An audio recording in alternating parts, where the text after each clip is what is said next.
பஞ்சு விலை இன்னும் அதிகரிக்கும் அப்படிங்கிற ஒரு இதில் வந்து பஞ்சு விற்பனையில் விலையை இறக்கி கொடுக்க மாட்டேங்கிறாங்க. அடுத்தது வந்து மில்லை வந்து நூலுக்கு டிமாண்ட் ரொம்ப கம்மியாக இருக்கிறதுனால மில்களும் வந்து பர்ச்சேஸ் ரொம்ப கம்மியாக பண்ணிகிட்ருக்காங்க. ஹேண்ட் டு மவுத் தான் போயிட்டுருக்காங்க நிறையா மில்லில். அதனாலையும் பஞ்சு விலை இந்த காரணங்கள்னால அதிகமாக உள்ளது. எம்எஸ்பி எவ்வளோ இருந்ததுங்க, எவ்வளோ பண்ணுறாங்க? எம்எஸ்பி எவ்வளோ? 5000 இருந்துச்சு, 5700. பஞ்சில் சுமார் 5000 ரூபாய் அதிகமாக வரும். 4500லேருந்து 5000 ரூபா. அக்டோபர் 1ஆம் தேதியிலேருந்து. என்னங்க? இல்லை, கேண்டிக்கு. டெக்ஸ்டைல் போன வருஷம் ரொம்ப மோசமாக இருந்ததுங்க. இந்த வருஷம் கொஞ்சம் நம்பிக்கையாக தான் இருக்குது. இனி ஃபெஸ்டிவல் சீசன் டிமாண்ட் இனிமேல் தான் ஆரம்பிக்கும். அதே நேரத்தில் இப்போ பங்களாதேஷில் ஏற்பட்டு உள்ள குழப்ப நிலையினால் நமக்கு ஏற்றுமதி ஆர்டர்களும் திருப்பூருக்கும் மற்ற எக்ஸ்போர்ட்டர்ஸ்க்கும் அதிகமாக வரும்னு எதிர்பார்க்குறோம்.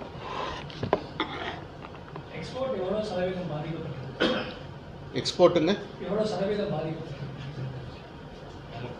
அதாவது டெக்ஸ்டைல் எக்ஸ்போர்ட்டுங்களா அபவுட் 30% பாதிச்சிருக்குங்க. Pricing is one of the main காசுங்க. ரெண்டாவது வந்து பங்களாதேஷ்லேருந்து போகிற ஜவுளிக்கும் வியட்நாம்லேருந்து போகிற ஜவுளிக்கும் வந்து வரி ரொம்ப கம்மி. யூரோப்லேயும் அமெரிக்காலேயும் நம்ம இந்திய பொருள்களுக்கு வந்து வரி மிக அதிகமாக இருக்குது.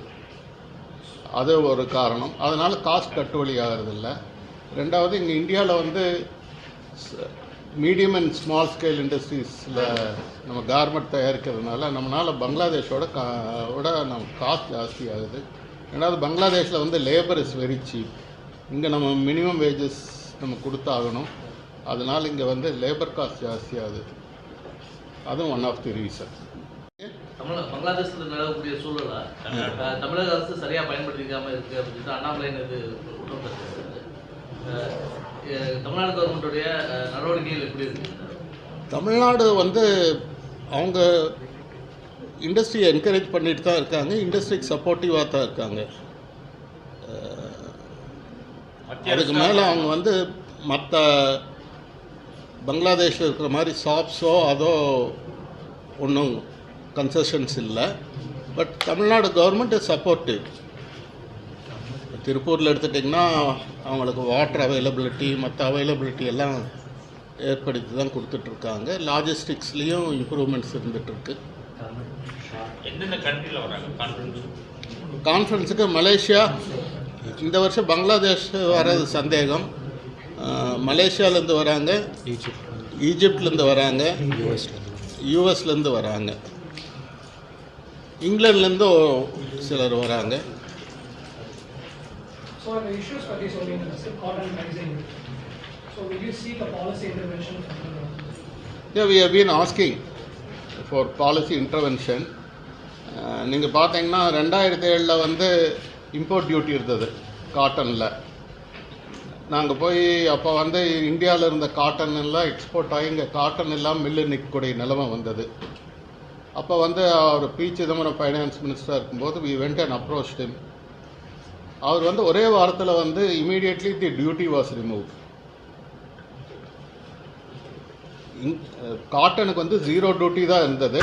To protect Indian farmers, SIMA has asked the government to impose duty on imports பண்ணி ஃபார்மரை ப்ரொடெக்ட் பண்ணணுன்னு பண்ணாங்க. பட் இன்றைக்கி பார்த்திங்கன்னா இந்தியா வந்து காட்டன் சர்ப்ளஸ் கண்ட்ரின்னு சொல்ல முடியாது. நம்ம சப்ளை டிமாண்டு கேப் வந்து ரொம்ப கம்மியாக இருக்குது. அதனால் ரா மெட்டீரியல் இம்போர்ட் இருந்தால் we can be more competitive in the export market as well as textile இன்ஃப்ளேஷனும் கண்ட்ரோலில் இருக்கும். இப்போ இம்போர்ட் டியூட்டி வந்து 11%. சில ஆப்பிரிக்கன் கண்ட்ரீஸ்க்கு வந்து கன்செஷன் இருக்குது. அதுக்கு வந்து 5.5% இம்போர்ட் டியூட்டி. இப்போது இந்த வருஷம் அதை பார்த்தீங்கன்னா நிறையா இப்போ இம்போர்ட்ஸ் புக் ஆகிட்டுருக்கு. இது வந்து இதனால் வந்து அரசாங்கத்துக்கு தான் பாதிப்பு ஏற்படும். அவங்க எம்எஸ்பியில் அவங்க நிறைய பருத்தி வாங்க வேண்டியது வரும். வந்தால் அதை கம்மி விலைக்கு விற்கும்போது அந்த எம்எஸ்பி சப்போர்ட் இது வரும்.